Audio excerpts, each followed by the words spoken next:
Hey everybody, Scott Maybor here, the Financial Sherpa, coming to you from the other side of Winthrop actually. So you could see the beautiful sunset, or the remnants of it, with the skyline in the background. If you zoom in, I guess you could see the skyline of Boston. So just wanted to kind of do a weekly recap. First week back from NOLA. A lot of exciting things happening at the company and a lot of work, but all good. But just wanted to hit upon a couple of the posts I did during the week. I was just reviewing them. One of them had to do with mortgage rates rising. They can't go down, basically. They can only go up from here.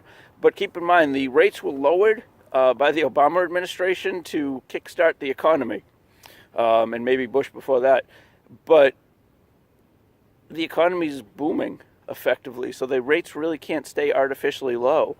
But as rates go up, housing prices tend to drop, along with the stock market and some other changes.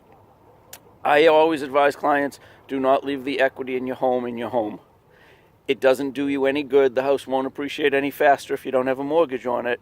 I sat with a couple yesterday, and she looked at me, the wife, and said, that's our only tax deduction right now. The kids are gone. If we pay it off, we lose it. Exactly. If you pull $250 out of your house and you put it someplace else that's safe, the $250 hasn't changed your balance sheet in any way. $250 and $250 is still the same amount of assets or net worth you had before. No effect on that.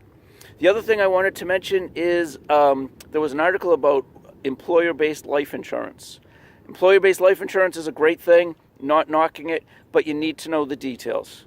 As with anything that comes quote-unquote free, tends to not be as liberal or as flexible as a policy you own yourself. You need to check into what happens if you leave. You also need to check into what happens if you leave the company, that is, as you get older. Does the policy drop in value? I sat with a gentleman not too long ago. He's about to turn 65, and the policy his company offers drops by half when he turns 65. So his $230,000 benefit is becoming $115,000 the day of his birthday. No change in premium, of course, but just less coverage. And it will drop again when he turns 70 to another half. So ultimately at 70, he's got 25% of the face value is his new death benefit. You need to know if you leave the company how much it's going to cost you to keep it. You can always go out and buy a policy, but you may not be able to qualify at that time. So just things you need to know. Disability, the same thing. What's the maximum benefit? Does it cover your total income, or is it base only? A lot of people on commission or large bonuses aren't covered. Their base salary only is covered. So those two things take a look at. I also posted a video by Matt Sapala talking to the CEO, the president, and the new CFO of PHP. PHP is growing fast. We are not an insurance company. It's just an insurance marketing organization.